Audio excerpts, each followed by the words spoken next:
ان ربی قریب مجیب، اس کو پورے احساس کے ساتھ، شوق کے ساتھ، محبت کے ساتھ کہیں، ان ربی قریب مجیب، پورے یقین کے ساتھ، تاکہ آپ کی دعاؤں کے اندر ایک اثر پیدا ہو جائے، دعائیں قبول ہو جائیں۔ دعا مانگنے کے آداب میں سے یہ ہے کہ انسان سب سے پہلے اللہ سبحانہ تعالیٰ کی حمد و ثنا بیان کرے۔ ابن مسعود رضی اللہ عنہ کہتے ہیں، جب کوئی آدمی اللہ سے سوال کرنے کا ارادہ کرے، یعنی دعا مانگنے کا ارادہ کرے، نیت کرے، تو پہلے وہ اللہ کی ایسی حمد و ثنا بیان کرے جو اس کے لائق ہے، پھر نبی صلی اللہ علیہ وسلم پر درود بھیجے، اس کے بعد دعا کرے۔ تو گویا پہلے اللہ تعالیٰ کی تعریف، پھر درود شریف، اور پھر اپنی حاجت اور اپنا سوال۔ بس اس طرح کرنے سے ممکن ہوگا کہ وہ کامیاب ہو جائے، یعنی اس کی دعا پوری ہو جائے۔ مسند احمد کی ایک روایت میں آتا ہے، رسول اللہ صلی اللہ علیہ وسلم نے ایک آدمی کو نماز میں دعا کرتے ہوئے سنا کہ اس نے نہ اللہ عز و جل کا ذکر کیا اور نہ ہی نبی صلی اللہ علیہ وسلم پر درود پڑھا، یعنی جو آخر میں ہم التحیات میں پڑھتے ہیں۔ تو رسول اللہ صلی اللہ علیہ وسلم نے فرمایا، اس نے جلد بازی سے کام لیا۔ پھر اسے بلایا اور اسے اور دوسروں سے فرمایا، جب تم میں سے کوئی شخص نماز پڑھے تو پہلے اپنے رب کی تعریف و ثنا کرے۔ تو ہم نماز شروع کرتے ہیں اللہ اکبر کہہ کر، تو سب سے پہلے ہاتھ باندھ کر کیا کرتے ہیں؟ سبحانک اللہم و بحمدک و تبارک اسمک و تعالی جدک، اللہ تعالیٰ کی تسبیح بیان کرتے ہیں، حمد کرتے ہیں، اللہ تعالیٰ کی بڑائی بیان کرتے ہیں۔ اس کے بعد سورۃ الفاتحہ پڑھتے ہیں تو وہاں بھی اللہ تعالیٰ کی سب سے پہلے حمد و ثنا کرتے ہیں، اللہ تعالیٰ کی صفات کا ذکر کرتے ہیں، پھر اس کے بعد دعا مانگتے ہیں۔ اسی طرح جب ہم نماز کا اختتام کر رہے ہوتے ہیں تو نماز کے اختتام پر بھی اللہ تعالیٰ کی تعریف کے بعد پھر ہم درود شریف پڑھتے ہیں، اور نماز کے بالکل آخری حصے میں پھر جتنی چاہیں دعائیں مانگیں، پھر دعائیں قبول بھی ہوتی ہیں۔ تو یہ نماز کے اینڈ پر، یعنی پہلے حمد و ثنا، اللہ کا ذکر، تسبیحات جیسے رکوع میں تسبیح، اور پھر رکوع سے اٹھتے ہوئے اللہ تعالیٰ کی تعریف، اور پھر مختلف ارکان ادا کرتے ہوئے بار بار اللہ اکبر کا کہنا، اور پھر اس کے بعد یہ کہ جب سارے کام پورے ہو جاتے ہیں تو پھر اللہ تعالیٰ سے مانگا جاتا ہے کہ اللہ تعالیٰ تو ہمیں عطا کر۔ تو جس نے پہلے اپنے رب کی تعریف کی، پھر نبی صلی اللہ علیہ وسلم پر درود پڑھا، اور پھر اس کے بعد دعا کی، تو اس کی دعا قبول ہوگی۔ جہاں تک اللہ سبحانہ تعالیٰ کی تعریف کا، حمد و ثنا کا تعلق ہے، تو اس میں ہم قرآن مجید کی طرف اگر رجوع کریں تو سب سے بہترین ثنا اور دعا اور اللہ تعالیٰ کی تعریف کا آغاز سورۃ الفاتحہ سے ہوتا ہے۔ الحمد للہ رب العالمین الرحمن الرحیم مالک یوم الدین ایاک نعبد و ایاک نستعین اہدنا الصراط المستقیم صراط الذین انعمت علیہم غیر المغضوب علیہم ولا الضالین۔ سورۃ الفاتحہ اللہ تعالیٰ کی حمد و ثنا پر مشتمل سورت ہے۔ رسول اللہ صلی اللہ علیہ وسلم نے فرمایا، اللہ تعالیٰ فرماتے ہیں، اور یہ حدیث قدسی ہے، کہ نماز یعنی سورۃ الفاتحہ میرے اور میرے بندے کے درمیان نصف نصف تقسیم کر دی گئی ہے، اور میرے بندے کے لیے وہ ہے جو وہ مانگے۔ جب بندہ الحمد للہ رب العالمین کہتا ہے تو اللہ تعالیٰ فرماتے ہیں، میرے بندے نے میری حمد بیان کی۔ تو گویا سورۃ الفاتحہ میں سب سے پہلے ہم کیا کرتے ہیں؟ قرآن مجید کے آغاز میں الحمد للہ کہتے ہیں، تعریف سے بات شروع کرتے ہیں۔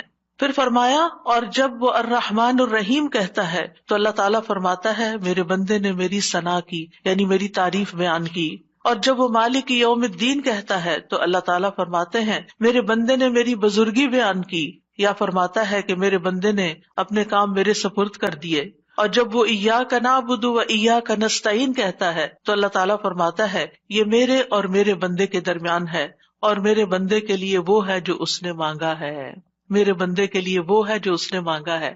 تو گویا قرآن مجید کی پہلی سورت میں ہی ہمیں مانگنے کا ادب سکھا دیا گیا کہ مانگنے کے لیے سب سے پہلے اللہ تعالیٰ کی حمد و ثنا کرو، اللہ تعالیٰ کی تعریف بیان کرو، اور پھر ایاک نعبد، یہ دعائے عبادت ہے، و ایاک نستعین دعائے مسئلہ ہے، جس میں ہم اللہ تعالیٰ سے مدد چاہتے ہیں زندگی کے تمام کاموں میں۔ اور پھر جب بندہ اہدنا الصراط المستقیم آخر تک کہتا ہے تو اللہ تعالیٰ فرماتا ہے، یہ میرے بندے کے لیے ہے، اور میرے بندے کے لیے وہ ہے جو اس نے مانگا۔ اور یہاں ایک اور بات قابل غور ہے کہ مانگنے کی چیزوں میں سب سے پہلی چیز ہدایت ہے، رہنمائی ہے، دین کے معاملات میں بھی، دنیا کے معاملات میں بھی۔ ہم ہر قدم پر اللہ تعالیٰ کی رہنمائی کے محتاج ہیں. ہم بہترین گائیڈنس وہیں سے لے سکتے ہیں. اور جب ہم دن کی ہر نماز کی ہر رکعت کے اندر اللہ تعالیٰ سے ہدایت مانگتے ہیں اور اللہ تعالیٰ ہماری دعا قبول کر کے ہماری رہنمائی کرتے ہیں، تو آپ سوچئے کہ زندگی کا یہ سفر کتنا خوبصورت ہو سکتا ہے، اور پھر اس کا اختتام کتنا خوبصورت ہو سکتا ہے، اور پھر اس کا انجام کتنا پیارا ہو سکتا ہے. لہٰذا اللہ تعالیٰ سے ہم سب ہدایت مانگتے رہیں. اور ویسے بھی آپ دیکھیں کہ سورۃ الفاتحہ پڑھنے کے بعد جو دعا کی جاتی ہے وہ دعا قبول ہوتی ہے، یعنی یہ قبولیت دعا کی بھی علامت ہے. ابن عباس کہتے ہیں کہ اس دوران کے جبریل علیہ السلام نبی صلی اللہ علیہ وسلم کے پاس بیٹھے ہوئے تھے کہ اچانک انہوں نے اوپر سے ایک آواز سنی تو آپ نے اپنا سر اٹھایا. جبریل علیہ السلام نے فرمایا کہ یہ آسمان کا ایک دروازہ ہے جسے صرف آج کے دن کھولا گیا ہے، اس سے پہلے کبھی نہیں کھولا گیا تھا. پھر اس سے ایک فرشتہ اترا تو جبریل علیہ السلام نے فرمایا یہ فرشتہ جو زمین کی طرف اترا ہے یہ آج سے پہلے کبھی نہیں اترا. پھر اس فرشتے نے سلام کیا اور کہا کہ آپ کو 2 نوروں کی خوشخبری ہے جو آپ کو دیے گئے اور آپ سے پہلے کسی نبی کو نہیں دیے گئے، ایک سورۃ الفاتحہ اور دوسری سورۃ البقرہ کی آخری 2 آیات. جب بھی آپ ان دونوں میں سے کوئی بھی دعائیا جملے پڑھیں گے، یعنی اہدنا الصراط المستقیم اور وہاں پر آمن الرسول کے آخر میں جو دعائیں آتی ہیں، تو آپ کو مانگی ہوئی چیز ضرور عطا کر دی جائے گی. تو اس لیے سورۃ الفاتحہ پڑھ کے بھی آپ دعا شروع کر سکتے ہیں، اور اسی طرح آمن الرسول جب پڑھیں اس وقت کی دعائیں بھی توجہ سے، اور اس کے ساتھ مزید دعائیں بھی. یعنی یہ دعا تو ہم مانگیں گے ہی، اہدنا الصراط المستقیم. اور پھر آپ دیکھیے جب ہم پریشان ہوتے ہیں، ہم فکر مند ہوتے ہیں، ہم بیمار ہوتے ہیں، تو اس موقع پر بھی ہمیں رہنمائی کی ہی ضرورت ہوتی ہے کہ اب اس مسئلے کے حل کے لیے، اس بیماری کے علاج کے لیے، اس مشکل سے نکلنے کے لیے ہم کیا کریں. پھر اللہ تعالیٰ رستہ دکھا دیتا ہے اور ہم اس رستے کو اختیار کرتے ہیں اور اس مشکل سے باہر آ جاتے ہیں. تو اس لیے انسان کو ان دونوں چیزوں پر پورا اعتماد ہونا چاہیے. اور پھر آپ دیکھیے کہ حمد ہوتی کیا ہے. حمد اصل میں اللہ تعالیٰ کی تعریف کے لیے لفظ استعمال ہو رہا ہے یہاں پر، یعنی محبت اور تعظیم کے ساتھ اللہ تعالیٰ کا کامل وصف بیان کرنا، اللہ تعالیٰ کی تعریف بیان کرنا. کیونکہ اللہ تعالیٰ اپنی ذات، اپنی صفات، اپنے افعال، یہ 3 لفظ یاد رکھیے گا، اپنی ذات، اپنی صفات اور اپنے افعال یعنی کاموں میں کامل ہے، پرفیکٹ ہے. اس کے علاوہ کوئی اور ایسا نہیں کہ جس کے اندر کمال ہو. یہ کمال صرف اللہ تعالیٰ کے لیے ہے. اس لیے تعریف بھی اللہ ہی کی. فَلِلَّهِ الْحَمْدُ رَبِّ السَّمَاوَاتِ وَرَبِّ الْأَرْضِ رَبِّ الْعَالَمِينَ، کہ سب تعریف اللہ ہی کے لیے ہے جو آسمانوں کا رب ہے، زمین کا رب ہے اور سارے جہان والوں کا رب ہے. کیونکہ اسی نے سب کو پیدا کیا، زمین و آسمان اور جو کچھ ان کے بیچ میں ہے. اور پھر یہ کہ ہر نعمت جو ہمیں ملی اسی کی طرف سے. سب چیزوں کو پیدا کرنے والا خالق وہ، ہمارا بھی خالق وہ، اور پھر اس کے بعد ہمارا مالک بھی وہ، ہمارا رازق بھی وہ. جو کچھ بھی ہمارے پاس ہے، وَمَا بِكُم مِّن نِّعْمَةٍ فَمِنَ اللَّهِ، اسی کی طرف سے ہے. اس لیے سب تعریف بھی اسی کی. جب سب کچھ دیا اس نے تو پھر شکر بھی اسی کا ادا کرنا چاہیے. اور پھر آپ دیکھیے کہ ہدایت کا سبب جو کتاب اللہ ہے وہ بھی اللہ نے ہمیں دی، لہٰذا اس پر بھی اللہ تعالیٰ کی تعریف. تو اللہ تعالیٰ نہ صرف یہ کہ دنیا میں بلکہ آخرت میں بھی تعریف کا حقدار ہے. الحمد للہ الذی لہ ما فی السماوات وما فی الارض وَلَهُ الْحَمْدُ فِي الْآخِرَةِ وَهُوَ الْحَكِيمُ الْخَبِيرُ. سب تعریف اللہ کے لیے ہے کہ جو کچھ آسمانوں میں ہے اور جو کچھ زمین میں ہے سب اسی کا ہے، اور آخرت میں بھی سب تعریف اسی کے لیے ہے. وہی کمال حکمت والا، ہر چیز کی خوب خبر رکھنے والا ہے. اور پھر اللہ تعالیٰ کی صفات کا جو ذکر ہے کہ کیوں نہ اس کی تعریف کی جائے، کیونکہ وہ تو مہربان ہے، رحمان اور رحیم ہے. اور اللہ تعالیٰ کی 100 رحمتیں ہیں جن میں سے صرف ایک اس دنیا کے لیے، باقی 99 آخرت کے لیے. اس لیے تعریف دنیا میں بھی اللہ کی اور آخرت میں بھی. اور پھر مالک یوم الدین بھی وہی ہے کہ جس دن ہمارے اعمال کا فیصلہ ہوگا، اس لیے تعریف اسی کی کہ اس نے یہ فیصلہ اپنے ہاتھ میں رکھا ہے. اور پھر ہم اسی کی عبادت کرتے ہیں. جس رب کی اتنی صفات ہوں پھر اس کی عبادت کیوں نہ کی جائے، اور اسی سے ہم مدد چاہتے ہیں اور سب سے پہلے ہدایت چاہتے ہیں، اور پھر انعام یافتہ لوگوں میں شامل ہونا چاہتے ہیں. ان لوگوں میں نہیں جن پر رب ناراض ہے، اور ان میں بھی نہیں کہ جو بھٹکے ہوئے لوگ ہیں. تو سورۃ الفاتحہ میں جہاں دعا کا ادب بیان ہو رہا ہے وہاں اللہ تعالیٰ کی صفات کا بھی ذکر ہے، کیونکہ فَلِلَّهِ الْأَسْمَاءُ الْحُسْنَى فَادْعُوهُ بِهَا، سب اچھے اچھے نام اللہ کے ہیں، لہٰذا ان ناموں کے ساتھ اس کو پکارو، یعنی اس کی صفات بیان کر کے، اس کی تعریف کر کے اس کو پکارو۔ نبی صلی اللہ علیہ وسلم جب صبح کے وقت اٹھتے تھے اور تہجد کی نماز شروع کرتے تھے تو اس وقت ہاتھ باندھ کر دعا پڑھتے تھے، یعنی اذا قام من اللیل یتہجد قال، اس وقت کیا پڑھتے؟ اللہم لک الحمد، اللہ سب تعریف تیرے ہی لیے ہے، انت قیم السماوات والارض ومن فیہن ولک الحمد لک ملک السماوات والارض ومن فیہن ولک الحمد انت نور السماوات والارض ولک الحمد انت الحق ووعدک الحق ولقاؤک حق وقولک حق والجنۃ حق والنار حق والنبیون حق ومحمد صلی اللہ علیہ وسلم حق والساعۃ حق۔ اس کے بعد دعا کرتے اللہم لک اسلمت وبک آمنت وعلیک توکلت والیک انبت والیک خاصمت والیک حاکمت فاغفر لی ما قدمت وما اخرت وما اسررت وما اعلنت انت المقدم وانت المؤخر لا الہ الا انت۔ یہ تھا آپ کی دعا مانگنے کا انداز۔ کتنی زیادہ پہلے اللہ تعالیٰ کی تعریف کی اور پھر اس کے بعد اپنا آپ اللہ تعالیٰ کے سپرد کیا، اور آخر میں جو معصوم عن الخطا ہے نبی صلی اللہ علیہ وسلم، جن کی کوئی غلطیاں ہی نہیں، کوئی گناہ ہی نہیں، وہ کیا مانگ رہے ہیں؟ ایک چیز مانگ رہے ہیں، کیا؟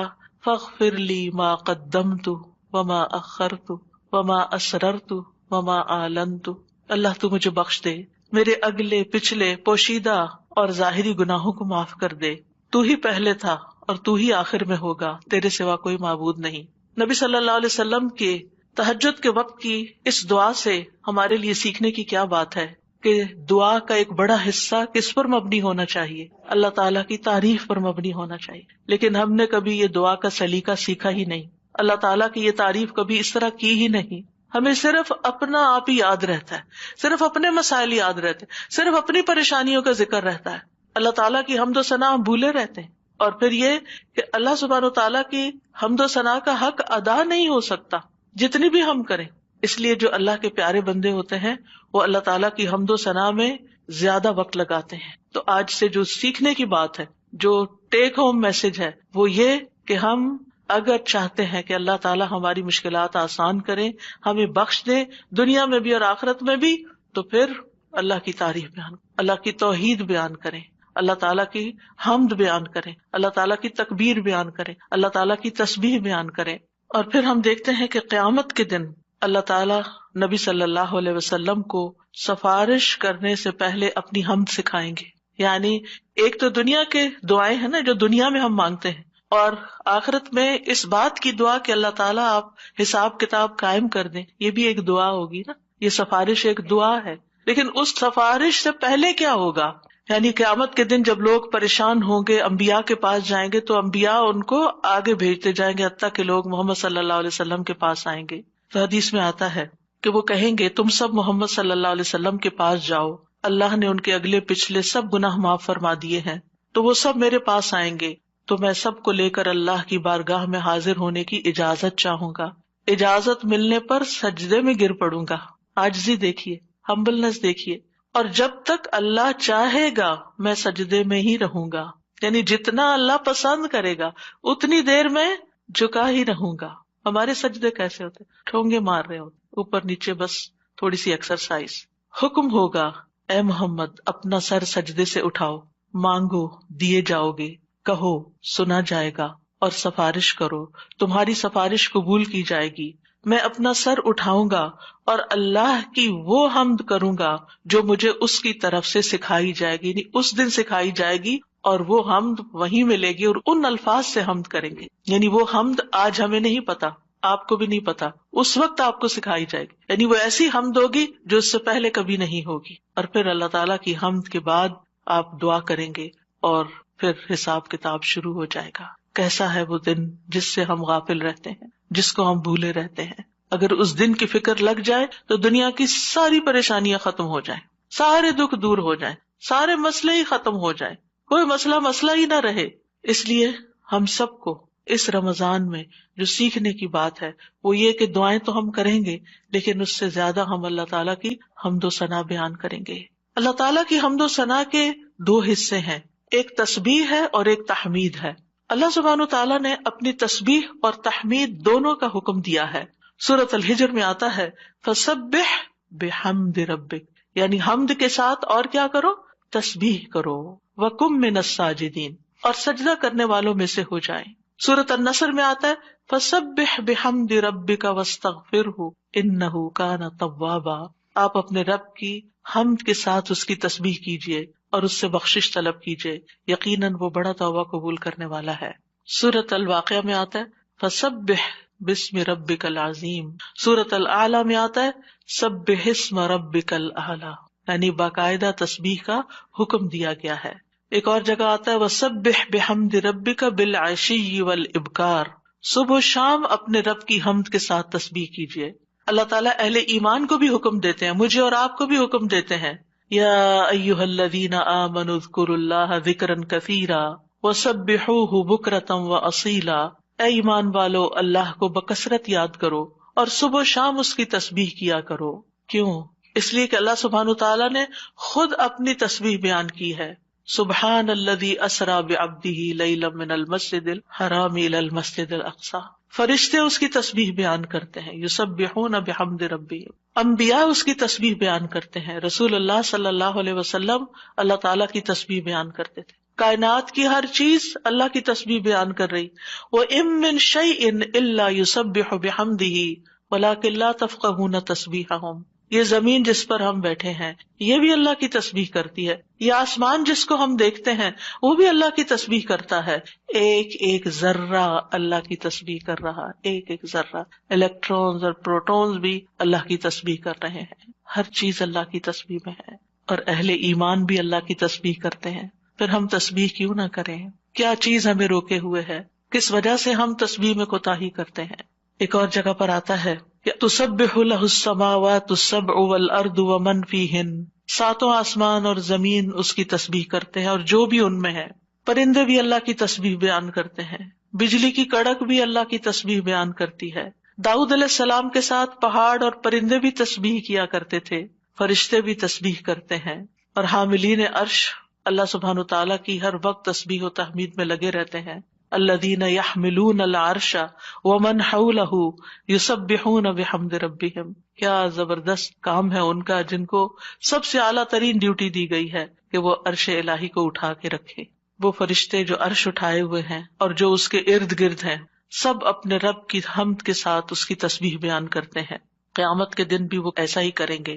وَتَرَى الْمَلَائِكَةَ حَافِّينَ مِنْ حَوْلِ الْعَرْشِ يُسَبِّحُونَ بِحَمْدِ رَبِّهِمْ، اس دن آپ دیکھیں گے کہ فرشتے عرش کے گرد حلقہ باندھے اپنے رب کی تعریف کے ساتھ تسبیح کر رہے ہیں، اور عبادت کے آغاز میں بھی اور اختتام پر بھی، دن کے آغاز پر بھی اور دن کے اختتام پر بھی ہمیں تسبیح کا حکم ہے۔ تمام مخلوقات کے رزق کی کنجی ہے تسبیح، اللہ تعالیٰ کے محبوب ترین کلمات ہیں، سبحان اللہ والحمد للہ ولا الہ الا اللہ واللہ اکبر۔ اللہ سبحانہ وتعالیٰ کو ہم سے زیادہ کوئی چیز محبوب نہیں۔ رسول اللہ صلی اللہ علیہ وسلم نے فرمایا ہم سے بڑھ کر کوئی چیز اللہ تعالیٰ کو زیادہ محبوب نہیں، لہذا تسبیح اور حمد دونوں ہی ہونی چاہیے۔ تسبیح سے تقدیر بھی بدل جاتی ہے۔ یونس علیہ السلام کو کس بنا پر اتنی بڑی مشکل سے نجات ملی؟ فلولا ان کان من المسبحین للبث فی بطنہ الی یوم یبعثون، اگر یہ بات نہ ہوتی کہ وہ تسبیح کرنے والوں میں سے تھا تو یقیناً وہ اس کے پیٹ میں، یعنی مچھلی کے پیٹ میں اس دن تک رہتا جس میں لوگ اٹھائے جائیں گے، یعنی اگر وہ تسبیح نہ کرتے تو اس مشکل سے نجات نہ ملتی۔ تو بہت سی مشکلات سے نجات کا ذریعہ ہے تسبیح کرنا۔ اور وہ اپنی تسبیح میں کیا پڑھتے تھے؟ لا الہ الا انت سبحانک انی کنت من الظالمین۔ یہ تسبیح دل کی گھٹن اور سینے کی تنگی کا علاج بھی ہے۔ جب حالات مشکل ہو جائیں، دل غم سے بھر جائیں، سینے کے اندر گھٹن محسوس ہونے لگے، کوئی چیز اچھی نہ لگے تو تسبیح شروع کر دیں، لوگوں کی باتیں آپ کو پریشان کریں تو تسبیح شروع کر دیں۔ وَلَقَدْ نَعْلَمُ أَنَّكَ يَضِيقُ صَدْرُكَ بِمَا يَقُولُونَ فَسَبِّحْ بِحَمْدِ رَبِّكَ وَكُن مِّنَ السَّاجِدِينَ وَاعْبُدْ رَبَّكَ حَتَّى يَأْتِيَكَ الْيَقِينُ۔ ہم جانتے ہیں کہ بے شک آپ کا سینہ اس سے تنگ ہوتا ہے جو باتیں وہ کرتے ہیں، اور ایسا ہوتا ہے، ہم سب کے ساتھ بھی ہوتا ہے کہ خاص طور پر ہمارے دین کے رستے پر آنے کی وجہ سے جب لوگ باتیں کرتے تو ہمیں پریشانی لاحق ہوتی، لوگوں کی باتیں ہرٹ کرتی ہیں. تو اس کا علاج کیا ہے؟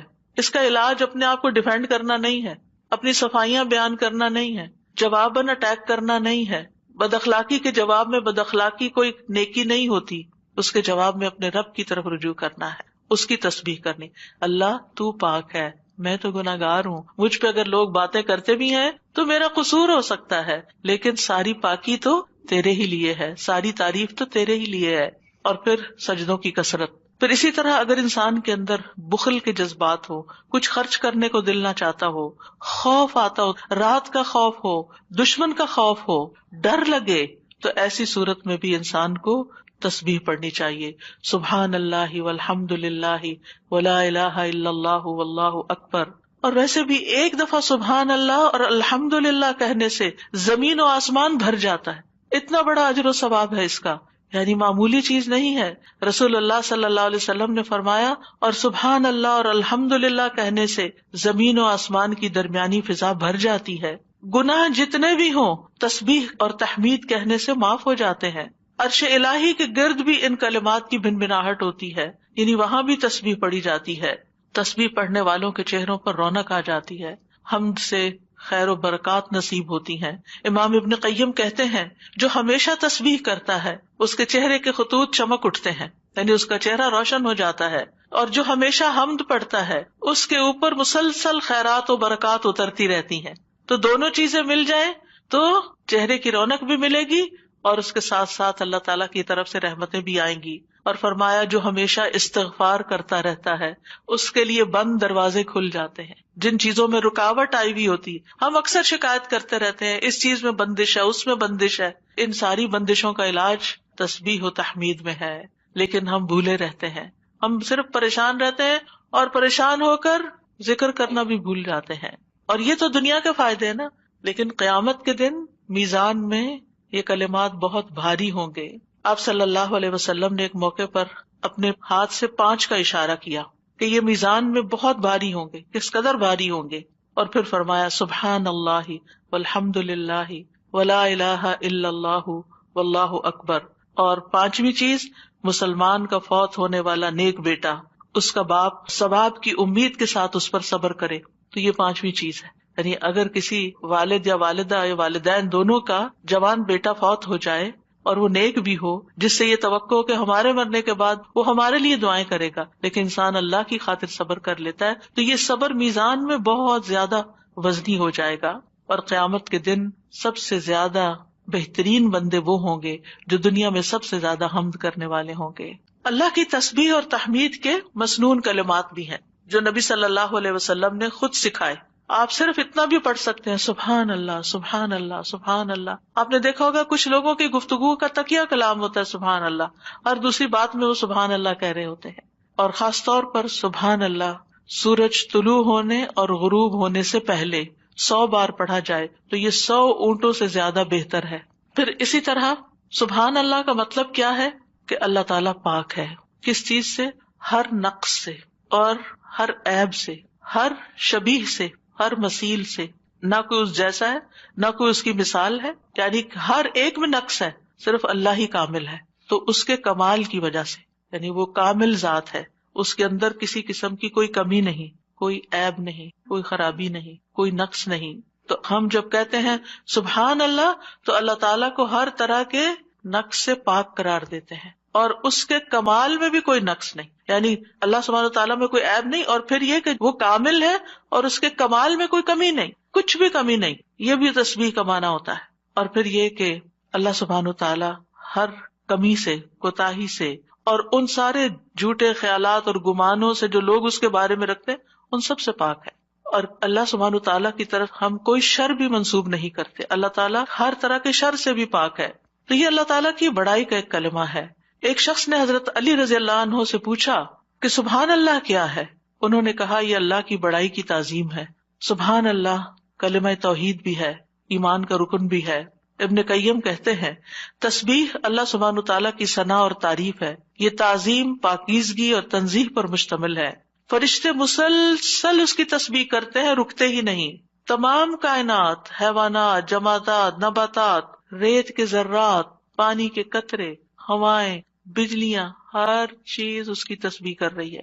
اور یہ تسبیح دنیا کی زندگی ختم ہونے سے ختم نہیں ہو جائے گی. جب قیامت آئے گی تو ہر چیز ٹوٹ پھوٹ جائے گی نا، یہ کائنات اس طرح نہیں رہے گی جیسے ہے، لیکن تسبیح ختم نہیں ہوگی، وہ پھر بھی جاری رہے گی. اور مومن جب جنت میں پہنچیں گے تو ان کا ذکر کیا ہوگا؟ تسبیح ہی ہوگی، اللہ تعالیٰ کی حمد و ثنا ہی ہوگی. تو نماز بھی اللہ کے لیے ہوتی ہے، دعا بھی اللہ تعالیٰ سے کی جاتی ہے، اسی طرح تسبیح بھی صرف اللہ کی ہوتی ہے. آپ کسی انسان کی تسبیح نہیں کر سکتے. وہ کہتے ہیں نا تم کس کی تسبیح پڑھ رہے ہو، کسی کی بھی نہیں پڑھنی چاہیے، کیونکہ کوئی پاک ہے ہی نہیں، ہم سب خطا کار ہیں، ہم سب سے غلطیاں ہوتی ہیں. تو اس لیے یہ بھی صرف اور صرف خالصتاً اللہ کے لیے. اور کلمہ سبحان جو ہے یہ اللہ کے سوا کسی کے لیے نہیں بولا جا سکتا. یہ نام بھی نہیں رکھنا چاہیے بچوں کا، اگر کوئی بھول کے رکھ چکا ہے تو اس کو تھوڑا سا آلٹر کر لے، سبحان رکھ لیں، ٹھیک ہے. سبحان نام نہیں رکھتے، یہ نام میں نے سنا تھا کہیں کسی نے رکھا ہوا تھا. تو سبحان جو ہے یہ یعنی ہر عیب سے پاک یہ کیسے ہو سکتا ہے، کوئی صرف اللہ تعالیٰ ہی کی صفت ہے. تو اس لیے اللہ تعالیٰ ہی پاک ہے اور اس کے سوا کسی کی پاکی بیان نہیں کی جا سکتی کہ وہ بالکل پاک انسان ہے، پیور ہے. نہیں، سب کے اندر کوئی نہ کوئی کمی بیشی ہوتی ہے. تسبیح کے دوسرے مسنون الفاظ ہیں سبحان اللہ و بحمدہ. اس میں سبحان اللہ کے ساتھ حمد کا بھی ذکر کر دیا گیا. رسول اللہ صلی اللہ علیہ وسلم سے پوچھا گیا کون سا کلام افضل ہے؟ آپ نے فرمایا جو اللہ نے اپنے فرشتوں اور بندوں کے لیے چنا ہے، یعنی سبحان اللہ و بحمدہ. تو بات میں پھر شروع سے جا کے ملاؤں گی کہ یہ خالی تسبیح پہ کوئی لیکچر میں نہیں دے رہی. یہ دعا مانگنے سے پہلے آپ نے جو کلمات ادا کرنے ہیں، جو اذکار کرنے ہیں، جو تسبیحات پڑھنی ہیں، یہ ان کی وضاحت ہو رہی ہے کہ یہ بہترین دعائیں ہیں ایک طرح سے. یعنی اگر آپ صرف اللہ تعالیٰ کی تعریف بیان کرتے رہیں اور کچھ بھی نہ کہیں تو آپ کو وہ ساری خیر مل جائے گی جو آپ چاہتے ہیں اور اس سے بھی زیادہ. دعا مانگنے میں ہم عام طور پر صرف ایک چیز کو دعا سمجھتے ہیں اور وہ یہ ہے کہ اللہ سے کسی چیز کا سوال کرنا. وہ صرف 1% ہے. اللہ تعالیٰ سے دعا کے مختلف طریقے ہیں اور اسی میں سے ایک اس کی حمد و ثنا بیان کرنا، بلکہ کچھ مانگنے سے پہلے تو لازمی طور پر اس کی حمد و ثنا کرنا. تو سبحان اللہ کہنا جو ہے یہ توحید کی انتہا ہے کہ اللہ تعالیٰ کو ان عیوب سے پاک قرار دینا جو اس کے شان کے لائق نہیں. اور پھر یہ کہ کوئی بھی چیز جو اللہ تعالیٰ کی عظمت کے خلاف ہے، کوئی بات، کوئی کام، کوئی اشارہ، کوئی چیز، ان سب کو بھی نگیٹ کرنا. اب اس میں آپ دیکھیں کہ ہم ایک طرف سبحان اللہ کہتے ہیں کہ اللہ تعالیٰ ہر عیب سے پاک ہے، دوسری طرف کہتے ہیں وہ بحمدہ اور اس کی تعریف بیان کرتا ہوں. یعنی ایک میں ہم نگیٹ کرتے ہیں ہر برائی کو، اس سے ہر عیب کو، اور دوسرے میں ہم اس کی صفات بیان کرتے ہیں، اس کی تعریف کرتے ہیں. تو تعریف مکمل ہی تب ہوتی ہے جب آپ تسبیح بھی کریں اور حمد بھی کریں. تو سبحان اللہ کو الحمدللہ کے ساتھ ملا کر پڑھنے کی فضیلت زیادہ ہے. یعنی ویسے تو آپ صرف سبحان اللہ سبحان اللہ سبحان اللہ بھی کہہ سکتے ہیں، لیکن یہ آدھی بات ہے. لیکن جب آپ کہتے ہیں سبحان اللہ و بحمدہ، ابن تیمیہ کہتے ہیں کہ تسبیح تحمید کا ساتھی ہے، یہ ساتھ ہی آنی چاہیے، یعنی تعریف بھی ساتھ ہونی چاہیے. تیسرا ورژن ہے سبحان اللہ و بحمدہ سبحان اللہ العظیم. پاک ہے اللہ اپنی حمد کے ساتھ، پاک ہے اللہ جو بہت عظمت والا ہے. رسول اللہ صلی اللہ علیہ وسلم نے فرمایا 2 کلمے ایسے ہیں جو زبان پر ہلکے ہیں، میزان میں بہت بھاری ہیں اور رحمان کو بہت محبوب ہیں، اور وہ ہیں سبحان اللہ و بحمدہ سبحان اللہ العظیم. اور اس میں بھی ہم دیکھتے ہیں کہ اللہ تعالیٰ کی پاکی بھی بیان ہو رہی ہے، تعریف بھی ہو رہی ہے، اور اس کی عظمت کا بھی بیان ہے. یہاں ایک اور چیز کا اضافہ ہو گیا، یعنی وہ اتنا عظیم ہے کہ ہماری عقل اس تک پہنچ ہی نہیں سکتی، ہم اس کی عظمت کا احاطہ ہی نہیں کر سکتے. ابن جریر کہتے ہیں العظیم سے مراد وہ ہستی ہے جس کی مخلوق تعظیم بجا لاتی ہے، اس سے ہیبت رکھتی ہے، اس سے ڈرتی ہے. ہم یہ کیوں کہتے ہیں سبحان اللہ العظیم؟ اللہ تعالیٰ کے تو بہت سے نام ہیں، بہت سی صفات ہیں. یہ اصل میں ہم اپنی کم مائگی کا اعتراف کر رہے ہوتے ہیں کہ اللہ آپ اتنے بڑے ہیں کہ ہم تو آپ کی تعریف کا حق ہی ادا نہیں کر سکتے. اور یہ ایک حقیقت ہے، ہم حق ادا نہیں کر سکتے، ہم اللہ تعالیٰ کی عظمت کو پا ہی نہیں سکتے. وہ ہمارے گمان سے کہیں بڑا ہے، یعنی جتنا بڑا آپ اس کو خیال کریں وہ اس سے بھی آگے. وہ اپنی ذات میں بھی عظیم ہے اور اپنی صفات میں بھی عظیم ہے. پھر ایک اور ورژن ہے سبحان اللہ والحمد للہ ولا الہ الا اللہ واللہ اکبر. اللہ پاک ہے، اسی کی تعریف ہے، اس کے علاوہ کوئی معبود نہیں ہے اور اللہ سب سے بڑا ہے. نبی صلی اللہ علیہ وسلم نے فرمایا جب تم سبحان اللہ کہو گے تو اللہ تعالیٰ کہے گا تم نے سچ کہا، جب تم الحمدللہ کہو گے تو اللہ تعالیٰ فرمائے گا تم نے سچ کہا، جب تم لا الہ الا اللہ کہو گے تو اللہ تعالیٰ فرمائے گا تم نے سچ کہا، جب تم اللہ اکبر کہو گے تو اللہ تعالیٰ فرمائے گا تم نے سچ کہا. لیکن ہم نے کبھی آج تک سوچا کہ ہم جو کہہ رہے ہیں اللہ تعالیٰ کیا جواب دے رہے ہیں؟ سبحان اللہ والحمدللہ ولا الہ الا اللہ واللہ اکبر. یعنی ایک طرف ہم اللہ تعالیٰ کو پاک قرار دیتے ہیں، پھر اس کی تعریف بیان کرتے ہیں اس کی تمام صفات کمال و جمال کے ساتھ، پھر اللہ تعالیٰ کی توحید بیان کرتے ہیں لا الہ الا اللہ کہہ کر، اور پھر اللہ اکبر کہہ کر کیا کہتے ہیں کہ اللہ تعالیٰ سب سے بڑا معبود، سب سے بڑا ہے. یعنی سب سے بڑے کا کیا مطلب ہے؟ جن بھی چیزوں سے ہم امپریس ہو جاتے ہیں، جن کی بڑائی اور ہیبت ہمارے دل میں آ جاتی ہے، جن کے بارے میں ہمارا یہ عقیدہ یہ خیال بن جاتا ہے کہ یہ بڑی چیز ہے، اللہ ان سب سے بڑا ہے. یعنی اللہ کے مقابلے میں یا اللہ سے بڑھ کر کسی اور کی بڑائی ہے ہی نہیں، اور ہمارے دل میں بھی نہیں ہونی چاہیے، وہ نکل جانی چاہیے. جب ہم اللہ اکبر کہتے ہیں تو ہمیں واقعی اللہ کو بڑا مانتے ہوئے کہنا چاہیے، صرف زبان سے الفاظ نہیں دہرانے. بعض اوقات ہم کسی کے پاس بہت دولت دیکھتے ہیں یا سنتے ہیں کہ اچھا اتنا، ایسے کسی کے بارے میں گزرتے گزرتے میں نے دیکھا کہ ان کے پاس فلاں چیز 500 کروڑ کی ہے. ان کا اچھا، اب کتنے ہی لوگ ہوں گے کہ جو دیکھ دیکھ کے واو کر رہے ہوں گے کہ 500 کروڑ، ہوئے ہوئے ہوئے. یہ انسان کی کمزوری ہے. اپنے جیسے انسانوں کے پاس اگر کوئی چیز دیکھتا ہے، اگر آپ کہیں کہ فلاں کے پاس ایک گھر بھرا ہوا سونے کا ہے، تو اچھا، ہم دوسروں کے مال و دولت سے امپریس ہو جاتے ہیں. پھر اسی طرح ہم کسی کے علم، کسی کی ڈگریاں، اس کے پاس 4 PhD ہے، اچھا ہم متاثر ہو جاتے ہیں. فلاں اتنا بڑا، فلاں یونیورسٹی کا پروفیسر ہے، فلاں سائنٹسٹ ہے، فلاں شاعر ہے، فلاں ڈاکٹر ہے. کسی بھی مجلس میں بیٹھ کے آپ لوگوں کی گفتگو کو دیکھیں کہ لوگوں کی بڑائی سے ان کے دل کتنے بھرے ہوئے ہوتے ہیں اور ان کی باتوں کو کتنے غور سے سنتے ہیں. پھر کیا ہم واقعی اللہ تعالیٰ کو بھی ایسی اہمیت دیتے ہیں اور اسی عظمت کے احساس کے ساتھ ہم اللہ تعالیٰ کی تعریف کر رہے ہوتے ہیں یا صرف الفاظ دہرا رہے ہوتے ہیں؟ تو اللہ سبحانہ وتعالیٰ سب عقل رکھنے والوں سے بڑی عقل رکھتا ہے، سب حکمت والوں سے بڑا حکیم ہے، سب رزق رکھنے والوں سے بڑا رازق ہے، غنی ہے، القدیر ہے، العزیز ہے، الرحیم ہے. پھر ایک اور ورژن ہے تسبیح کا، سبحان اللہ و بحمدہ استغفر اللہ و اتوب الیہ. میرے خیال ہے ایک ہمارا کارڈ بھی ہے تسبیحات کا، اویلیبل ہے الحمدللہ. تو آپ یہ کارڈ ضرور لے لیجئے اور اس کارڈ سے کم از کم یہ سارے ورژنز آپ کو انشاءاللہ مل جائیں گے کہ مختلف الفاظ میں ہم اللہ تعالیٰ کی تسبیح کرتے رہیں جو ہمیں رسول اللہ صلی اللہ علیہ وسلم نے سکھائے ہیں. ہمیں وہ پتہ ہونے چاہیے. اگر ہمیں یاد نہیں، ہمیں سیکوینس نہیں معلوم، سیکوینس تو ہم نے خود ہی بنایا ہے، یعنی ہم پھر مس کر جاتے ہیں نا جب کوئی چیز رینڈملی پڑھ رہے ہوتے ہیں ادھر ادھر سے. لیکن جب ایک چیز آپ کے سامنے ہوگی تو اس کو بھی اس طرح نہیں پڑھنا کہ بس ایک پنسورے کی طرح بس آپ اس کو ایک وظیفے کی کتاب بنا لیں. اس کو بھی ٹھہر ٹھہر کے پڑھنا ہے، محسوس کر کر کے پڑھنا ہے کہ اللہ واقعی بڑا ہے. تو 5واں جو ورژن ہے وہ ہے سبحان اللہ و بحمدہ استغفر اللہ و اتوب الیہ. میں اللہ کی پاکیزگی بیان کرتا ہوں اس کی حمد کے ساتھ، میں اللہ سے بخشش کا طلبگار ہوں اور اسی کی طرف رجوع کرتا ہوں. حضرت عائشہ کہتی ہیں کہ رسول اللہ صلی اللہ علیہ وسلم کثرت سے یہ فرمایا کرتے تھے سبحان اللہ و بحمدہ استغفر اللہ و اتوب الیہ. حضرت عائشہ کہتی ہے میں نے پوچھا اے اللہ کے رسول میں آپ کو دیکھتی ہوں آپ بکثرت یہ پڑھتے رہتے ہیں، تو آپ نے فرمایا میرے رب نے مجھے خبر دی ہے کہ میں جلد ہی اپنی امت میں ایک نشانی دیکھوں گا اور جب میں اس کو دیکھ لوں تو بکثرت کہوں. یعنی اللہ تعالیٰ کی طرف سے مجھے حکم ملا ہے، وہ نشانی میں دیکھ چکا ہوں. اذا جاء نصر اللہ والفتح ورأیت الناس يدخلون فی دین اللہ افواجا فسبح بحمد ربک واستغفر. اب یہاں ایک اور چیز کا اضافہ ہو، تسبیح بھی، حمد بھی اور پھر استغفار بھی. اور اسی پر وہ آیت بھی ہے فاستغفروہ ثم توبوا الیہ ان ربی قریب مجیب. تو اللہ تعالیٰ کی حمد و ثنا کے ساتھ ہمیں استغفار بھی کرنا چاہیے، ساری مشکلات انشاءاللہ آسان ہو جائیں گی. 6 تسبیح سبحان اللہ و بحمدہ عدد خلقہ ورضا نفسہ وزنۃ عرشہ ومداد کلماتہ. پاکیزگی ہے اللہ کی اس کی تعریفوں کے ساتھ، اس قدر جتنی کہ اس کی مخلوق ہے، اتنی کہ وہ اس سے راضی ہو جائے اور اس کے عرش کے وزن کے برابر، اور اس قدر جتنی کہ اس کے کلمات کی روشنائی ہے. رسول اللہ صلی اللہ علیہ وسلم حضرت جبیریہ کے پاس سے نکلتے ہیں صبح کی نماز ادا کرنے کے لیے. وہ اپنی جائے نماز پر بیٹھی ہوئی تھی، پھر دن چڑھے واپس انہی کے پاس تشریف لاتے ہیں، وہ وہیں بیٹھی ہوئی تھی. آپ نے فرمایا جس وقت میں تمہارے پاس سے گیا ہوں تم اسی طرح بیٹھی ہو. انہوں نے عرض کیا جی ہاں.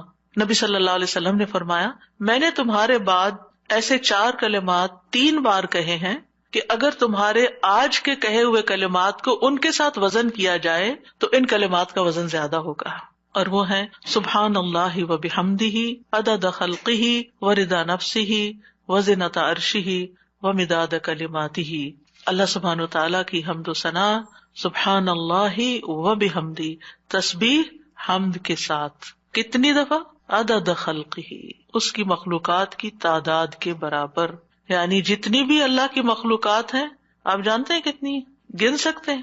گن ہی نہیں سکتے. اگر ہم صرف اپنی انگلی کا ایک پور لگائیں مٹی کے اوپر اور اس کے ساتھ جتنے ذرات آئے ہم وہ بھی نہیں گن سکتے، ہم وہ بھی نہیں گن سکتے.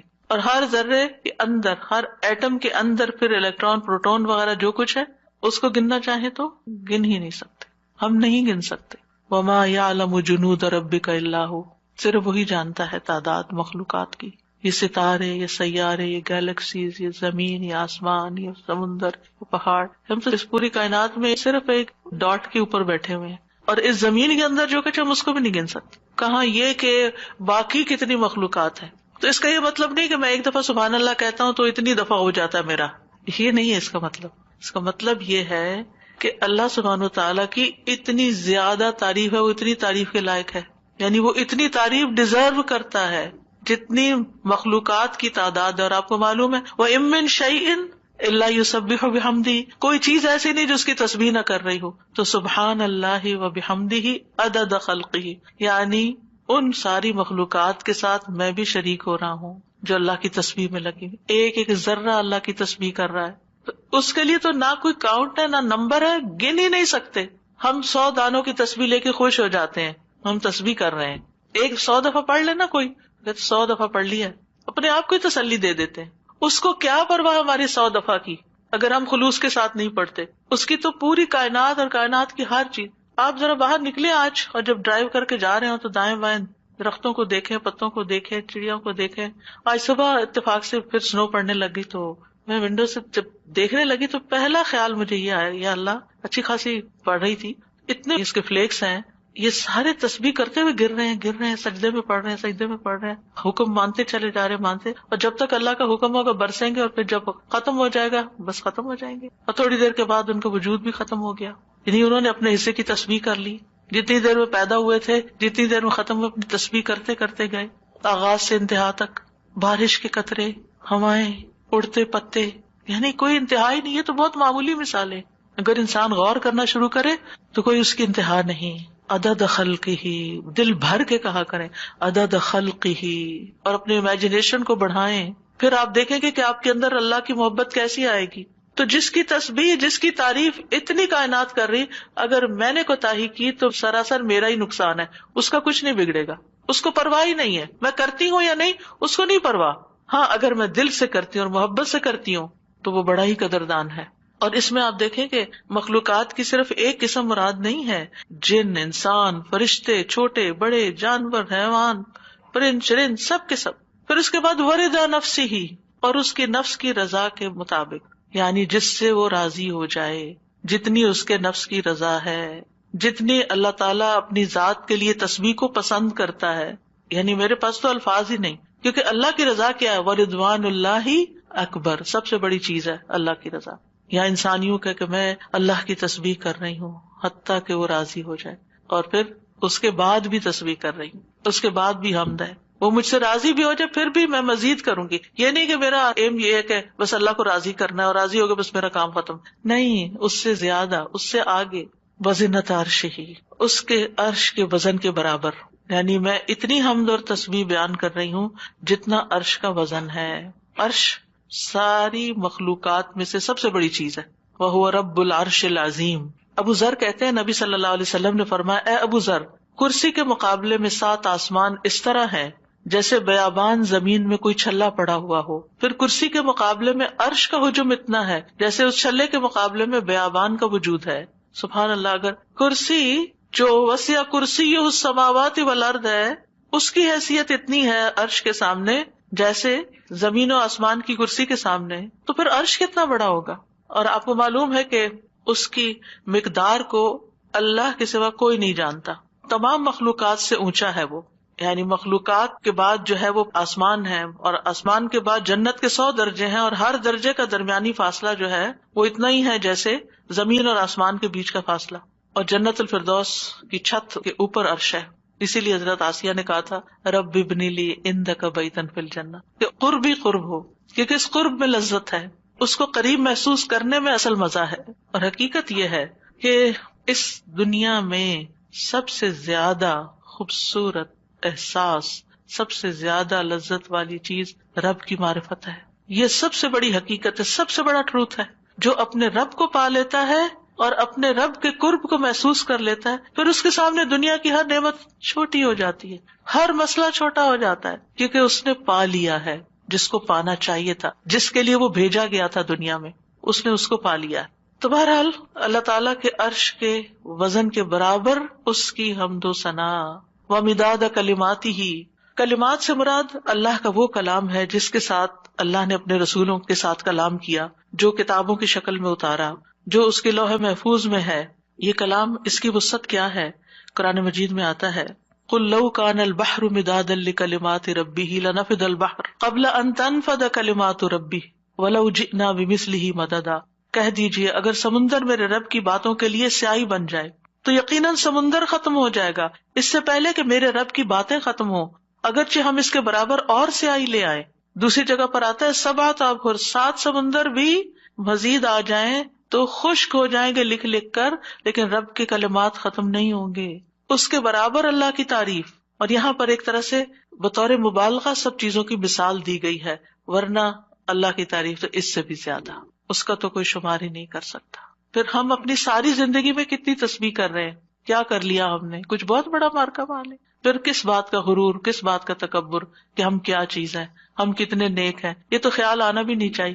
حاملین عرش، جو فرشتے عرش اٹھائے ہوئے ہیں، وہ اللہ تعالیٰ کی تسبیح بیان کرتے ہیں اور کہتے ہیں ما عبدنا کا حق کا عبادتک، ہم نے آپ کی عبادت کا حق ہی ادا نہیں کیا. وہ اللہ کی عظمت کو جانتے ہیں نا، اس لیے کہتے ہیں کہ ہم نے عبادت کا حق ادا نہیں کیا. ہم اللہ تعالیٰ کی عظمت کو نہیں جانتے، ہم اللہ کی معرفت نہیں رکھتے، لہٰذا ہم بڑی تسلی میں ہیں کہ ہم نے تو عبادت کر لی، ہم تو ساری نیکیاں کر لیں، یہ بھی کر لیے، یہ بھی کر لیے، یہ بھی خانے پورے کر لیے. اور 7ویں تسبیح اللہ اکبر کبیرہ والحمد للہ کثیرا وسبحان اللہ بکرۃ واصیلا. بہت ہی خوبصورت کلمات ہیں. اللہ سب سے بڑا ہے، بہت بڑا، اور تمام تعریف اللہ کے لیے ہے بہت زیادہ، اور تسبیح اللہ ہی کے لیے ہے صبح اور شام. ابن عمر کہتے ہیں ہم رسول اللہ صلی اللہ علیہ وسلم کے ساتھ نماز پڑھ رہے تھے کہ لوگوں میں سے ایک آدمی نے کہا اللہ اکبر کبیرہ والحمد للہ کثیرا وسبحان اللہ بکرۃ واصیلا. تو رسول اللہ صلی اللہ علیہ وسلم نے فرمایا یہ اس طرح کے کلمات کہنے والا کون ہے؟ تو لوگوں کی جماعت میں سے ایک آدمی نے عرض کیا اللہ کے رسول میں ہوں. آپ نے فرمایا کہ مجھے تعجب ہوا کہ اس کے لیے آسمان کے دروازے کھول دیے گئے، یعنی ان کلمات کے لیے جس محبت اور شوق سے اس نے پڑھے. ابن عمر کہتے ہیں میں نے ان کلمات کو پھر کبھی بھی نہیں چھوڑا. افسوس کہ ہمیں زندگی میں بڑی دیر سے پتہ چلا ہے، اور جو ہم نے دعائیں رٹی ہوئی ہیں نا ان کو ہم آٹو پہ لگا کے شروع کر دیتے ہیں اور بھول جاتے ہیں کہ ہم بھی اللہ اکبر کہہ کے سب سے پہلے ہاتھ باندھ کر اللہ کی تکبیر بیان کریں. لیکن انشاءاللہ اگر کوشش جاری رہی تو عادت بھی ہو جائے گی. وہ کہتے ہیں جب سے میں نے رسول اللہ صلی اللہ علیہ وسلم سے یہ بات سنی کہ اس کے لیے آسمان کے دروازے کھول دیے گئے، میں نے اس کو چھوڑا ہی نہیں، اور ہم نے کبھی اس کو پڑھا ہی نہیں. علم ہونے اور نہ ہونے میں بہت بڑا فرق ہے. ہم 2-4 باتیں جان لیتے ہیں تو ہم سمجھتے ہیں ہم نے سب کچھ سیکھ لیا، اور کیا سیکھنا ہے، اس کی ضرورت محسوس نہیں کرتے. بہرحال اس میں اللہ تعالیٰ کی بہت زیادہ بڑائی کا اظہار ہے، اس کی تعظیم ہے، اس کی بہت زیادہ تعریف ہے، اور اس کی تسبیح ہے صبح و شام. پھر 8ویں تسبیح سبحانک اللہم وبحمدک وتبارک اسمک وتعالی جدک ولا الہ غیرک. اے اللہ تو پاک ہے اپنی تعریف کے ساتھ، تیرا نام بڑی برکت والا ہے، تیری بزرگی بلند و برتر ہے، تیرے علاوہ کوئی الہ نہیں. رسول اللہ صلی اللہ علیہ وسلم نے فرمایا بے شک اللہ کو سب سے زیادہ محبوب کلام یہ ہے کہ بندہ یوں کہے سبحانک اللہم وبحمدک وتبارک اسمک وتعالی جدک ولا الہ غیرک. اور اس میں اللہ تعالیٰ کے نام کی خیر و برکت کا ذکر بھی ہے. تبارک اسمک. 9ویں تسبیح سبحان اللہ لا شریک لہ لہ الملک ولہ الحمد وہو علی کل شیء قدیر لا حول ولا قوۃ الا باللہ سبحان اللہ وبحمدہ. ابو ذر کہتے ہیں آپ صلی اللہ علیہ وسلم نے فرمایا اللہ کے نزدیک محبوب ترین کلام یہ ہے. 10ویں تعریف اللہم لک الحمد کلہ وإلیک یرجع الامر کلہ، اے اللہ تیری ہی لیے سب تعریف ہے اور تیری ہی طرف سب کام لوٹتے ہیں۔ ایک اعرابی نے کہا کہ مجھے کوئی دعا سکھا دے جس سے مجھے فائدہ پہنچے، تو آپ نے اس کو یہ دعا سکھا دی، اللہم لک الحمد کلہ، ساری ہی تعریف تیرے لیے، وإلیک یرجع الامر کلہ، سارے معاملات تیرے ہی حضور پیش ہوتے ہیں، یعنی تعریف کا حقدار بھی تو ہی ہے، اور اس کے بعد یہ کہ ہمارے اعمال ہوں یا کام ہوں یا جو بھی معاملات ہوں سب کے سب تیرے ہی پاس جا رہے ہیں۔ اور پھر اللہم ربنا لک الحمد ملء السماوات وملء الارض وملء ما شئت من شیء بعد، اے اللہ، اے ہمارے رب، تیرے ہی لیے ہر قسم کی تعریف ہے جس سے کہ آسمان بھر جائیں، زمین بھر جائے، اور ہر وہ چیز بھر جائے جسے تو چاہے کہ وہ بھر جائے۔ رسول اللہ صلی اللہ علیہ وسلم یہ دعا مانگا کرتے تھے، اور یہ دعا جو ہے اس میں اللہ تعالیٰ کی حمد ہے جس کو کوئی شمار نہیں کر سکتا۔ اور پھر سبحان اللہ عدد ما خلق، آپ سب بھی پڑھیے میرے پیچھے، سبحان اللہ عدد ما خلق، سبحان اللہ ملء ما خلق، سبحان اللہ عدد ما فی الارض والسماء، سبحان اللہ ملء ما فی السماء والارض، سبحان اللہ ملء ما خلق، سبحان اللہ عدد ما احصا کتابہ، وسبحان اللہ ملء کل شیء۔ میں اللہ کی پاکیزگی بیان کرتا ہوں ان چیزوں کی گنتی کے برابر جو زمین و آسمان میں ہیں، میں اللہ کی اتنی پاکیزگی بیان کرتا ہوں جس سے وہ چیزیں بھر جائیں جو آسمان و زمین میں ہیں۔ کیا کہا؟ اتنی پاکیزگی بیان کرتا ہوں کہ جس سے ہر وہ چیز بھر جائے جو آسمان اور زمین میں ہے۔ اتنی بھر بھر کے میں تعریف کر رہا ہوں اللہ کی۔ میں اللہ کی پاکیزگی بیان کرتا ہوں جس سے اس کی مخلوقات بھر جائیں۔ میں اللہ کی پاکیزگی بیان کرتا ہوں ان چیزوں کی گنتی کے برابر جن کو اس نے اپنی کتاب میں شمار کیا، یعنی لوح محفوظ میں۔ اور میں اللہ کی اتنی پاکیزگی بیان کرتا ہوں جس سے ہر چیز بھر جائے۔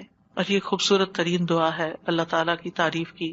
12ویں تعریف ہے یا بدیع السماوات یا حی یا قیوم انی اسألک، اے آسمانوں کو پیدا کرنے والے، اے زندہ اور قائم رہنے والے، بے شک میں تجھ سے سوال کرتا ہوں۔ اب سوال پہ آ رہے ہیں کہ میں تجھی سے مانگتا ہوں، یعنی جس نے ہر چیز کو پیدا کیا، آسمان اور زمین کو نئے سرے سے پیدا کیا، وہ کچھ بھی کر سکتا ہے، اس کے لیے کوئی چیز بھی مشکل نہیں۔ اور پھر اس میں اللہ تعالیٰ کے اور ناموں کا بھی واسطہ ہے، الحی، القیوم کا بھی۔ 13ویں تعریف، اللہم انی اسألک انی اشہد انک انت اللہ لا الہ الا انت الاحد الصمد الذی لم یلد ولم یولد ولم یکن لہ کفوا احد۔ اے اللہ، بے شک میں تجھ سے سوال کرتا ہوں، بے شک میں گواہی دیتا ہوں کہ یقیناً تو ہی اللہ ہے، تیرے سوا کوئی الہ نہیں، تو ایک ہے، بے نیاز ہے، ایسی ذات ہے جس نے کسی کو جنم نہیں دیا اور نہ ہی تو جنم دیا گیا ہے، اور نہ ہی اس کا کوئی ہمسر ہے، اور نہ ہی وہ جنم دیا گیا اور نہ ہی اس کا کوئی ہمسر ہے۔ یہ وہ کلمات ہیں کہ جن کے بارے میں آپ صلی اللہ علیہ وسلم نے فرمایا، تم نے اللہ سے اس کا وہ نام لے کر مانگا ہے کہ جب اس کے اس نام کے ساتھ سوال کیا جاتا ہے تو وہ عطا کرتا ہے، یعنی وہ دیتا ہے تمہیں، اور جب اس کے ساتھ دعا کی جاتی ہے تو قبول فرماتا ہے۔ اور پھر 14ویں تعریف، اللہم انی اسألک بأن لک الحمد لا الہ الا انت وحدک لا شریک لک المنان بدیع السماوات والارض ذی الجلال والاکرام۔ اے اللہ، میں تجھ سے مانگتا ہوں، یعنی پہلے تعریف کر لی ساری، پھر آخر میں سوال کر لیا، اللہ تجھ سے مانگتا ہوں اس وسیلے سے کہ ساری ہم تیرے لیے ہے، تیرے سوا کوئی اور معبود نہیں، تو اکیلا ہے، تیرا کوئی شریک نہیں، اے بہت زیادہ احسان کرنے والے اور آسمانوں اور زمین کو پیدا کرنے والے، جلال اور اکرام والے۔ نبی صلی اللہ علیہ وسلم نے ایک بار ایک آدمی کو اس طرح دعا کرتے ہوئے دیکھا تو آپ نے فرمایا، یقیناً تو نے اللہ سے اس کے اسم اعظم کے ذریعے دعا مانگی ہے، جب اس کے ذریعے دعا مانگی جائے تو اللہ اسے ضرور قبول کرتا ہے، اور جب اس کے ذریعے سوال کیا جائے تو ضرور عطا کرتا ہے۔ تو دعا کرنے سے پہلے حمد و ثنا کرنی چاہیے۔ پہلی دفعہ احساس ہوا استاذہ کہ ایسے ہی ہم دل میں اللہ تعالیٰ سے باتیں کرتے ہیں نا، تو ایسے ہی بس بے دھڑک ایک دعا کرنا شروع کی اور ایک دم I just stopped in my tracks. میں نے کہا سبحان اللہ، مجھے تسبیح سے ادب جیسے ایک لفظ یاد رہ گیا کہ ادب بھی نہیں ہے کہ کس طرح سے مانگنا ہے۔ ٹھیک ہے، الحمدللہ ایک ہماری ایک ہوتی ہے انفارمل کانورسیشن اللہ تعالیٰ سے، لیکن ادب اور پھر اس کے ساتھ جو ایک عاجزی اور ایک جو فارمل ایک پورا، اور اسپیشلی نماز کے اندر یہ چیز بہت زیادہ محسوس ہوئی کہ کیا پڑھ رہے ہیں اور کیسے پڑھ رہے ہیں، اس چیز کا کتنا خیال کرنے کی ضرورت ہے۔ تو بہت الحمدللہ فائدہ مند تھا۔ الحمدللہ۔ السلام علیکم سر، ہم یہ سوچتے کہ پھر گھوم کے بعد یہ تھے کہ ہم صرف اپنے بارے میں سوچتے نا کہ وی وانٹ دس، اور اللہ سبحانہ تعالیٰ کی تعریف جب کرنے کی بات ہوتی ہے تو پھر ہم یعنی اللہ سبحانہ تعالیٰ کی حمد و ثنا جو ہے وہ ایک طرح سے اللہ تعالیٰ کا شکر بھی ہے نا، ان ساری نعمتوں پر جو اس نے پہلے سے ہمیں دے رکھی ہیں، زندگی کی نعمت، آزادی کی نعمت، رزق کی نعمت، اولاد کی نعمت، بے شمار نعمتیں. وَإِن تَعُدُّوا نِعْمَتَ اللَّهِ لَا تُحْصُوهَا. وہ نعمتیں بھول کر پھر کوئی اور چیز چاہیے تو ایسے ہی بے ڈھنگے لوگوں کی طرح ہمیں یہ چاہیے، ہمیں یہ چاہیے، ہمیں یہ چاہیے. اونلی فوکسنگ ہم نیڈ پہ کر رہے ہوتے ہیں. اس کو آپ محسوس کریں نا کہ جیسے آپ کے بچوں کے پاس الحمدللہ دنیا کی ہر نعمت ہے، لیکن اس پر وہ آپ کا کوئی شکریہ ادا کیے بغیر یا کوئی اطاعت یا فرمانبرداری یا ایک محبت کا اظہار کیے بغیر پھر ان کو کوئی مطلب پیش آ جاتا ہے تو پھر وہ کہتے ہیں ہمیں یہ چاہیے. تو کیسا لگتا ہے؟ چاہے اپنے ہی بچے ہوں، کیسا محسوس ہوتا ہے کہ ان کو ذرا احساس نہیں کہ ہم نے ان کے ساتھ کیسے کیسے احسانات کیے ہوئے ہیں، اور ان کو صرف اس وقت ہماری یاد آتی ہے جب ان کو کوئی ضرورت پڑتی ہے. اس کے بغیر یہ ہمیں یاد بھی نہیں کرتے. ہمارا تو اس سے بھی برا حال ہے. اور وہ کیا کہ ہم اللہ تعالیٰ کا صحیح معنوں میں ذکر بھی نہیں کرتے، یاد بھی نہیں کرتے، شکر بھی ادا نہیں کرتے، اور پھر اس کے بعد صرف اس وقت اس کے پاس آتے ہیں جب ہماری کوئی ضرورت ہوتی ہے، اور اس میں بھی ادب کا خیال کیے بغیر ہم بس پھر جو ہمارا دل چاہتا ہے ہم جیسے تیسے کہہ دیتے. وہ پھر بھی سن لیتا ہے، پھر بھی عطا کرتا ہے، کیونکہ ان ربی رحیم ودود. اللہ مہربان بھی ہے، بڑی محبت کرنے والا بھی ہے. جہاں وہ قریب اور مجیب ہے، وہ رحیم اور ودود بھی ہے. سادہ جی، جب ہم اللہ تعالیٰ کی حمد و ثنا کرتے ہیں تو وی فیل سو کلوز ٹو اللہ سبحانہ تعالیٰ. ایسے فیلنگ نہیں آتی جب تک اللہ تعالیٰ کو سمجھے نہ، ان کی تعریف نہ کریں اللہ تعالیٰ کی. بالکل. استاذہ جی مجھے تو بس یہی ہو رہا تھا سن کے، وما قدر اللہ کا قدری. کتنی دفعہ ہم نے مسبحات بھی پڑھی اور تدبر کے ساتھ بھی پڑھی، لیکن مجھے لگ رہا تھا کہ ہمیں ہر وقت ریمائنڈرز کی ضرورت ہے. جیسے ہم بھول جاتے ہیں بار بار بار بار، اور اتنے اندر تک جیسے ایک جھنجھوڑ سی نہیں ہو گئی کہ اللہ کی تسبیح تو ہر مخلوق اس کی کر رہی ہے اور کتنی کنٹینیوس کر رہی ہے. ہم پھر بھول جاتے ہیں، پھر تھوڑا سا کرتے ہیں، پھر کہتے ہیں ہمارا اب یہ بس یہ ٹائم ہے تسبیح کا، حالانکہ بس ہمارا یہ ٹارگیٹ ہے، بس اتنی کر لی اور پھر فارغ. ٹائم مقرر کر لی. ہم تو گن گن کے دیتے ہیں. اللہ سبحانہ تعالیٰ ہمیں ان گنت نعمتوں سے نوازتا ہے. کچھ وہ ہیں جن کو ہم جانتے ہیں، اور زیادہ تر تو وہ ہیں جن کو ہم جانتے بھی نہیں ہیں، تو ان کو ایکنالج بھی نہیں کرتے. جی استاذہ، پہلی دفعہ مجھے حمد اور تسبیح کا مطلب جو فرق تھا نا وہ سمجھ میں آیا. آج تک کبھی غور ہی نہیں کیا تھا کہ تسبیح پڑھتے ہوئے بس تسبیح تسبیح کر رہے ہوتے تھے، لیکن تسبیح کا مطلب کہ اللہ کو ہر عیب سے پاک کرنا، اور حمد پھر اس کی تعریف کرنا. مطلب یہ بات مجھے واقعی پہلی دفعہ سمجھ آئی، اور اب الحمدللہ تسبیح کرتے ہوئے اور حمد کرتے ہوئے پتہ چلتا ہے، فرق محسوس ہوتا ہے کہ یہ کیا مانگ رہے ہیں ہم. الحمدللہ. وہ ایک ہوتا ہے نا تزکیہ، اور پھر ہوتا ہے تحلیہ. تزکیہ ہوتا ہے کسی چیز کو پاک صاف کرنا، اور تحلیہ ہوتا ہے اس کو بیوٹیفائی کرنا.